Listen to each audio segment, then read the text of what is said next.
এই মাসটা হলো মুহররমের মাস। কিসের মাস? প্রতি বছর এই আরিয়ল মোল্লা বাড়িতে এই মুহররমের 10 তারিখ এই মাহফিলটা হয়। আজকে 16 বছর পর্যন্ত। কথা বলো ঠিক কিনা?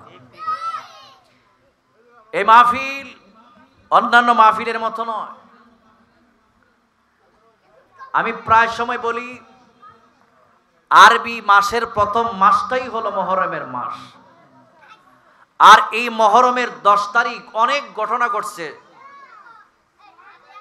সমস্ত ঘটনাকে ম্লান করে দিয়েছে। একটি ঘটনা যেটা হলো কারবালার ঘটনা। 61 হিজরিতে আমার নবীর আওলাদ, আমার নবীর প্রিয় দৌহিত্র ইমাম হুসাইন রাদিয়াল্লাহু তাআলা আনহুকে কারবালার জমিনে নির্মমভাবে শহীদ করিয়ে দিয়ে তারা বুঝাতে চাচ্ছেন যে আমরা হুসাইনের দলের মধ্যে নাই। কথা বলো ঠিক কিনা? কারবালার জমিনের মর্মান্তিক ঘটনা যারা ঘটিয়েছে এরাই হলো এজিদের গ্রুপের দল। কথা বলি ঠিক না বেটি? আর ওই মুহররমের 10 তারিখ মুসলমানগণ 61 হিজরির মুহররমের 10 তারিখ মুসলমানগণ দুইটা ভাগে বিভক্ত হয়ে গিয়েছে। একটা দল হয়ে গেছে এজিদি মুসলমান, আরেকটা দল হলো হুসাইনি মুসলমান। যারা ইমাম হুসাইন রাদিয়াল্লাহু তাআলা আনহুর পক্ষে ছিল, যারা আহলে বায়াতের পক্ষে, যারা পাক পাঞ্জাতনের পক্ষে, তারা হলো হুসাইনি মুসলমান। কথা বলুন ঠিক না বেটি? আর যারা এজিদকে সমর্থন করেছে, এজিদের গুণকীর্তন গায়, তারা হলো এজিদি মুসলমান। কথা বলে ঠিক না বেটি? দেখবেন মুহররম মাস আসলেই যারা পাক পাঞ্জাতনের প্রেমী, যারা হুসাইনি আদর্শে আদর্শবান, যারা হাসানের আদর্শে আদর্শবান, যারা মাওলা আলীর আদর্শে আদর্শবান, যারা খাতুনে জান্নাত মা ফাতেমার আদর্শে আদর্শবান, মুহররমের 10 তারিখ যখন চলে আসে, গোটা মুহররম মাসটা যখন চলে আসে, তখন তাদের কলিজার মধ্যে দাও দাও করে আগুন জ্বলে। কিসের কারণে? ইমাম হুসাইনের আদর্শের কারণে, ইমাম হুসাইন রাদিয়াল্লাহু তাআলা আনহুর ওনাকে ভালোবাসার কারণে। কথা বলো ঠিক না বেটি? এজন্য আল্লাহর হাবিব সাল্লাল্লাহু আলাইহি ওয়াসাল্লাম বলে গিয়েছেন, পৃথিবীর মানুষ শোনো, আমি রাসূল সাল্লাল্লাহু আলাইহি ওয়াসাল্লাম দুনিয়াতে যাদেরকে ভালোবাসি এদের মধ্যে প্রধান একজনের নাম হলো ইমাম হাসান, আর একজনের নাম হলো ইমাম হুসাইন। জোরে বলুন সুবহানাল্লাহ। হাদিস শরীফের মধ্যে আমি গত জুমার মধ্যে বলেছি, হাদিস শরীফের মধ্যে আল্লাহর হাবিব বলেছেন, মান আহাব্বাহুমা ফাকাদ আহাব্বানি ওয়া মান আবগাদাহুমা ফাকাদ আবগাদানি। যারা হাসান হুসাইনকে ভালোবাসলো তারা আমি নবীকেই ভালোবাসলো। ওয়া মান আবগাদাহুমা ফাকাদ আবগাদানি।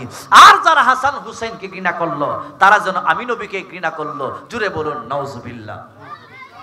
গভীর মনোযোগ যুবক ভাইরাম, এই জন্য মুরব্বী বাবাজিরাম, রাস্তাঘাটে যারা আছেন, বাড়ি ঘরের মধ্যে যারা আছেন, আমি আপনাদেরকে দৃষ্টি আকর্ষণ করে বলছি, আজকের এই রাত্রটা দুনিয়ার বাজে কাজের মধ্যে নিমজ্জিত থাকার রাত্র নয়।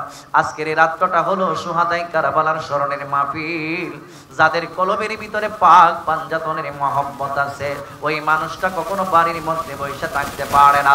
যাদের অন্তরের মধ্যে পাক পাঞ্জাতনের মহব্বত আছে, তারা আজকের দিন যারা পাক পাঞ্জাতনের আদর্শে আদর্শবান, তারা আজকের দিনে রোজা রেখেছেন, কষ্ট করেছেন। যারা পাক পাঞ্জাতনের আদর্শে আদর্শবান, ও যুবকের দল, তারা আজকের এই রাত্রে বেলায় দুনিয়ার বাজে কাজগুলো বাদ দিয়া আজকের এই মাহফিলের মধ্যে চলে আসবে। কারণ আমার নবী রাহমাতাল লিল আলামিন নিজেই বলেছেন, আমি আমার প্রিয় দৌহিত্র ইমাম হুসাইনকে এত ভালোবাসতাম, হাসানকে এত ভালোবাসতাম। আমরা যদি আল্লাহর নবীকে ভালোবাসা থাকি রে যুবক, ও মুরব্বী বাবাজি লাগু, আল্লাহর নবীকে যদি আমরা ভালোবাসা থাকি, আমার নবী আজ থেকে ১৫০০ বছর আগে ঘোষণা দিয়েছেন, এ পৃথিবীর মানুষ তোমরা শুইনা নাও, আমি তোমাদের জন্য দুইটা জিনিস দুনিয়ার জমিনের মধ্যে রেখে যাচ্ছি। একটা হলো আউয়ালুহুমা কিতাবুল্লাহি তাআলা ফীহিল হুদা, একটা হলো আল্লাহর পবিত্র কালামুল্লাহ শরীফ। এরপরে আল্লাহর নবী রাহমাতাল লিল আলামিন দাইকা বলে, ওয়া ইতরাতু আহলি বা আহলু বাইতি, ওয়া ইতরাতি আহলু বাইতি বাইতি, দ্বিতীয় নাম্বারটা হইল আহলে বায়াতের মহব্বত। প্রথম হইল আল্লাহর কালামুল্লাহ শরীফ, দ্বিতীয় হইল আহলে বায়াতের মহব্বত, অর্থাৎ আল্লাহর কুরআন কি তোমরা আঁকড়ে ধরবা। দ্বিতীয় নাম্বার হইল আহলে বায়াতের মহব্বত তোমরা ভালো করে অন্তরের মধ্যে আঁকড়ে ধরবা। যারা কুরআন এবং আহলে বায়াতের মহব্বত অন্তরের মধ্যে যারা কুরআন এবং আহলে বায়াতের মহব্বতকে আঁকড়ে ধরে রাখার মতো ধরে রাখতে পারবা, আমি নবী জানাইয়া দিলাম শুইনা নাও, তোমরা কখনো পথভ্রষ্ট হইবা না। জোরে জোরে বলুন সুবহানাল্লাহ, আল্লাহু আকবার। একটা হলো আল্লাহর কুরআন, আরেকটা হলো ওয়াইত্রাতি আহলে বাইতি, আহলে বায়াতের মহব্বত। এই দুইটা জিনিসকে যারা ধরে রাখার মতো ধরে রাখতে পারবে, রাসূলুল্লাহ বলতেছেন ওই মানুষটা কখনো পথভ্রষ্ট হবে না। জোরে বলুন সুবহানাল্লাহ। তাহলে কোরআনের মহব্বত আছে কিনা নাই? আহলে বায়াতের মহব্বত রাখার দরকার আছে কিনা নাই? কোরআনের পাশাপাশি আল্লাহর নবী রাইখা দিয়েছে আহলে বায়াতের মহব্বত। কোরআনের পাশাপাশি আল্লাহর নবী কোরআনকে বলেছেন গ্রহণ করো, আল্লাহর কালামকে গ্রহণ করো। দ্বিতীয় নাম্বার আমি নবীর বংশধরকে গ্রহণ করো। যারা কোরআন এবং আহলে বায়াতকে গ্রহণ কইরা দইরা রাখছে, তাদের অনুসরণ অনুকরণ করছে, ও যুবক ভাইরা, তারাই কখনো দুনিয়ার জমিনের মধ্যে পথভ্রষ্ট হবে না। কথা বলুন ঠিক না বেঠিক? আর জান্নাতে তারাই যাবে। জোরে বলুন সুবহানাল্লাহ। এই জন্য বন্ধু, মুরব্বী বাবাজিরা গো, এই দুনিয়ার জমিন থেকে একদিন আমাদেরকে চলে যাইতে হবে। তাহলে আল্লাহর নবী রহমাতাল লিল আল্লাহর নবী রহমাতাল লিল আলামিন বলে দিয়েছেন এই আহলে বায়াতের মহব্বত রাখার জন্য। আল্লাহর নবী বলে দিয়েছেন এই কোরআনের মহব্বত রাখার জন্য। এই জন্য তো আমরা প্রায় সময় বলি কোরআনের কথাগুলো, হাদিসের কথাগুলো, কোরআনের কথাগুলো, হাদিসের কথাগুলো মাইনা মাইনা চইল, বেয়াদব বালাহানা সুন্নি হইয়া তাই গো, বেয়াদব বালাহানা সুন্নি হইয়া তাই গো। কোরআনের কথাগুলো, হাদিসের কথাগুলো, কোরআনের কথাগুলো, হাদিসের কথাগুলো মাইনা মাইনা চইল, ওয়াহাবি বালানা সুন্নি হইয়া তাই গো, বেয়াদব বালাহানা সুন্নি হইয়া তাই গো।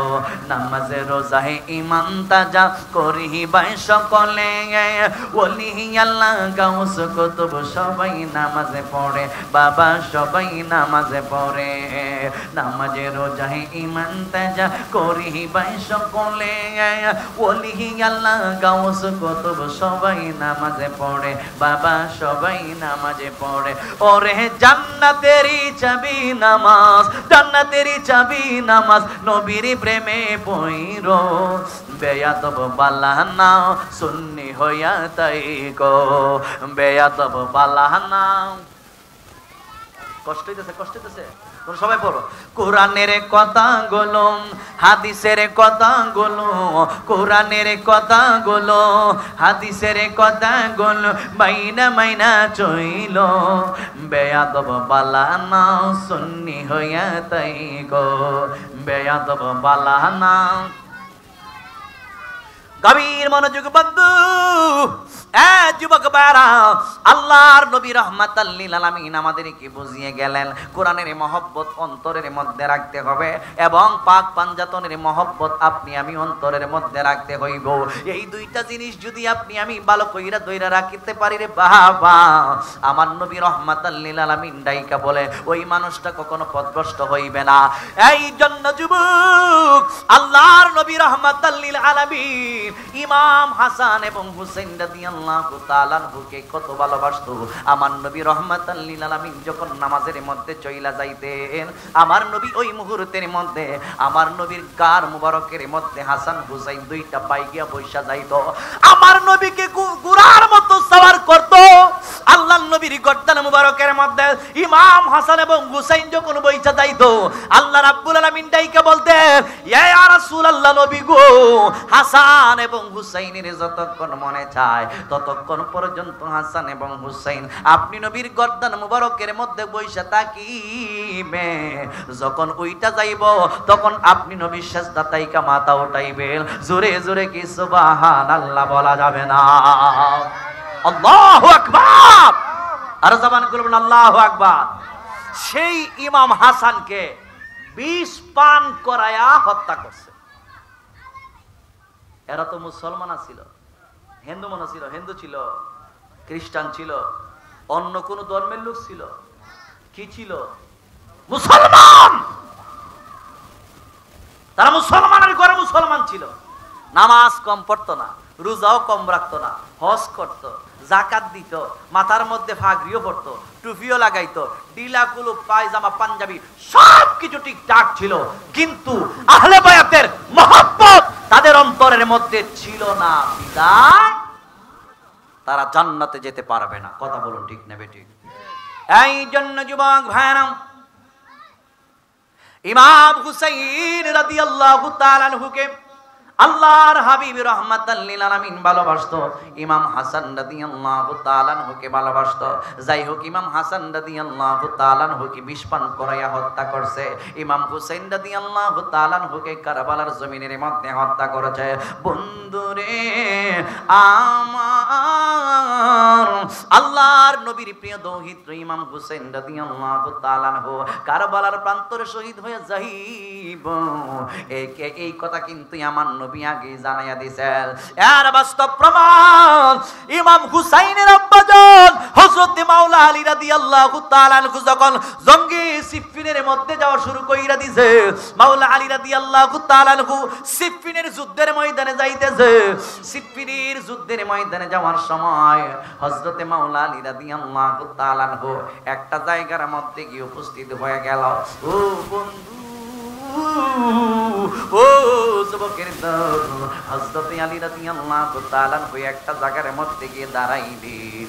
যেই মুহূর্তের মধ্যে ওই জায়গার মধ্যে দাঁড়ায়া গেল, ওই মুহূর্তের মধ্যে হযরত আলী রাদিয়াল্লাহু তাআলা আনহুর কলিজাটা জানি কেমন কেমন করতেছে, মনটার স্থির হইতেছে না। এমন একটা জায়গার মধ্যে দাঁড়াইছে, যেই জায়গার মধ্যে দাঁড়ানোর কারণে রে যুবক, হযরত মাওলা আলী রাদিয়াল্লাহু তাআলা আনহুর অন্তরের মধ্যে কি যেন একটা ভয় লাইগা গেছে। এই মুহূর্তের মধ্যে মাওলা আলী শের খুদা হযরত আলী রাদিয়াল্লাহু তাআলা আনহু ওই জায়গার কোন একটা মানুষকে ডাইকা বলেন, ভাইয়া এই জায়গার নামটা কি আমাকে কইলা বলেন না। এবার ওই লোকটা বলতেছেন এই জায়গার নাম হলো নিনুয়া, আর যেই জায়গার মধ্যে আপনি দাঁড়ায়া রইছেন ওই স্থানের নামটা হইল কারবালা। জোরে জোরে বলুন আল্লাহু আকবার। আলী রাদিয়াল্লাহু তাআলা আনহুকে বলতেছে, হুজুর যেই জায়গার মধ্যে আপনি দাঁড়িয়ে আছেন ওই জায়গার নাম হলো কারবালা। যখন হযরতে মাওলা আলী এই কথাটা শুনছে, জায়গার নাম কারবালা, ইমাম হুসাইনের আব্বা, হাসানের আব্বা, মা ফাতেমার কলিজার টুকরা স্বামী, আমার নবী সাল্লাল্লাহু আলাইহি ওয়াসাল্লামের কাছে বালকদের মধ্যে প্রথম মুসলমান, জিনার জন্ম হয়েছে আল্লাহর ঘর কানায় কাবার ভিতরে। যখন হযরতে আলী রাদিয়াল্লাহু তাআলা আনহু শুনছে যে এই জায়গার নাম হলো কারবালা, কারবালা নামটা শুনতে দেরি হয়েছে, আলী চোখের পানিগুলো সাইরা কান্না শুরু করে দিয়েছেন। হযরতে আলী কাঁদতেছেন, কাঁদতে কাঁদতে কাঁদতে কাঁদতে আলীর চোখ বায়া বায়া, আলীর দাড়ি বায়া বায়া পানির ফোঁটাগুলো কারবালার জমিন পর্যন্ত স্পর্শ করেছেন। যেই মাত্র কারবালার জমিনে হযরতে আলীর চোখের পানি কারবালার জমিন পর্যন্ত পড়তেছে, কারবালার জমিনের মাটি পর্যন্ত স্পর্শ করতেছে, এই মুহূর্তের মধ্যে আলীর সঙ্গে যারা সিফিনের মধ্যে যাওয়ার জন্য আসছিল ওই হযরতে আলী রাদিয়াল্লাহু তাআলা আনহুকে ডাইকা বলে, হুজুর আপনাকে তো জীবনে কোনোদিন এইভাবে কাঁদতে দেখি নাই, কিন্তু আজকে এইভাবে আপনি কাঁদতেছেন কেন? দয়া করে আমাদেরকে বলেন। জোরে বলুন সুবহানাল্লাহ। আল্লাহু আকবার, আল্লাহু আকবার। গভীর মনোযোগ যুবক ভাইরা, এই মুহূর্তের মধ্যে আল্লাহর নবীর প্রিয় সাহাবী হযরতে আলী রাদিয়াল্লাহু তাআলা আনহু ডাইকা বলেন, এ আমার সঙ্গের সাথীরা তোমরা জানো না আমি কেন কাঁদতেছি, আমার কান্নার কবরটা তোমরা শুই না নাও। আমি কেন চোখের পানিগুলো সাইরা সাইরা আমি আমার দাড়িগুলো ভিজাইতেছি, আমি কেন চোখের পানিগুলো সাইরা কারবালার জমিনের মাটি পর্যন্ত স্পর্শ করেছে। আমি হযরত আলী রাদিয়াল্লাহু তাআলা আনহুর চোখের পানি কি জন্য কারবালার জমিনের মাটি পর্যন্ত স্পর্শ করছে, এই মুহূর্তের মধ্যে শুই না নাও। হযরত আলী রাদিয়াল্লাহু তাআলা গোটাইকা বলে সাথীরা, একদিন আমি আমার নবী রাহমাতাল লিল আলামিনের নূরানি কদম মুবারকের মধ্যে হাজিরা দিলাম। এই মুহূর্তের মধ্যে আমি আমার নবী রাহমাতাল লিল আলামিনের কদম মুবারকের মধ্যে যখন হাজিরা দিলাম, গিয়ে তাকায়া তাকায়া দেখি হযরত আলী আমার হযরত আলী ডাইকা বলে, আমি তাকাইয়া তাকাইয়া দেখি গো আমার নবী রাহমাতাল লিল আলামিন চোখের পানিগুলো সাইরা সাইরা কান্দে। আমার নবী যখন কান্দে গো, আমি আলী রাদিয়াল্লাহু তাআলা আনহু আমার নবীর চোখের পানির কান্নার আওয়াজ আমি বরদাস্ত করতে পারি না। আমার নবী কি জন্য কষ্ট পাইছে, হয়তোবা যে কোনো ভাবে আমার নবী মনে হয় কষ্ট পাইছে। হে আমার আশিকিন জাকিরিন মুহিব্বিন মুরব্বি বাবা জিরারে, ও যুবকের দল, হযরত মাওলা আলী ডাইকা বলে, আমি আমার নবীকে সালাম দিয়ে ডাইকা বলি, নবী গো, ও মায়ার নবীজি, আপনি কেন এইরকম ভাবে চোখের পানিগুলো সাইরা সাইরা কান্দেন? এবার আমার নবী ডাইকা বলে, আমি যেই জন্য কাঁদতেছি তুমি যদি সেই কথা জানো তাহলে তুমি আলী আরো বেশি করে চোখের পানিগুলো সাইরা কাঁদবে। হে আলী, তুমি জানতে চেয়ে না। আমার নবীকে আলী বারবার ডাইকা বলে, হুজুর ইয়া রাসূলুল্লাহ, নবী গো আমারে জানাইয়া দিন। এরপরে আমার নবী রাহমাতাল লিল আলামিন ডাইকা বলে, আমার নবী রাহমাতাল লিল আলামিন ডাইকা বলে, আলী এই ঘটনাটা তো গোপন থাকবে না। আমি নবী যাহা জানি তোমরা তাহা জানো না, আমি নবী যাহা শুনি তোমরা তাহা শোনো না, আমি নবী যাহা দেখি তোমরা তাহা দেখো না। ও আলী, এই মুহূর্তের মধ্যে শুই না নাও। কিছুক্ষণ আগে হযরত জিবরাইল আলাইহিস সালাম আমি নবীর কদম মুবারকের মধ্যে আসছে। আমি নবী কাইসা জিবরাইলে সালাম দিয়েছে। সালাম দেওয়ার পর ডাইকা বলে, নবী গো, ও মায়ের নবী গো, আপনি দুনিয়াতে যেই মানুষটারে সবচাইতে বেশি ভালোবাসেন ওই মানুষটা হইল হযরত ইমাম হুসাইন রাদিয়াল্লাহু তাআলা আনহু। এই ইমাম হুসাইন রাদিয়াল্লাহু তাআলা আনহুকে কারবালার জমিনের মধ্যে নৃশংসভাবে শহীদ কইরা দিব।